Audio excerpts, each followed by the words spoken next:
ఈ కర్కాటక రాశి వారికి 5 గ్రహాలు అనుకూలంగా సంచరిస్తూ ఎక్కువ సుఫలితాలని లాభాలని అందించే వాతావరణం ఈ మే మాసంలో కనిపిస్తుంది. అలాగే 3 గ్రహాలు మాత్రమే మీకు ప్రతికూలంగా సంచరిస్తున్నాయి కనుక 60 నుంచి 65% సుఫలితాలకి అవకాశం ఉంది.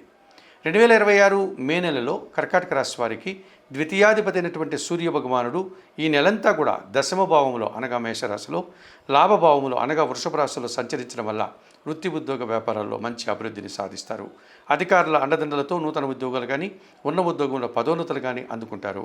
వృత్తి ఉద్యోగ వ్యాపారాల్లో మీ సలహాలకు మీ మాటలకు విలువ పెరుగుతుంది. ఆ రకంగా అధికారుల యొక్క అభినందనలను కూడా మీరు అందుకుంటారు. ఇక మీకు వ్యయములో గురువు సంచారం ఉంది. తప్పనిసరిగా గురు సంబంధమైనటువంటి ఆలయాలకు వెళ్ళండి.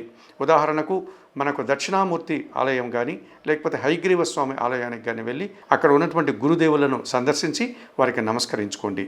శనగలను నైవేద్య సమర్పణ చేయండి. ఈ రకంగా చేయడం వల్ల 2026 మే మాసంలో కర్కాటక రాశి వారు మరింతగా మంచి ఫలితాలను పొందగలుగుతారు.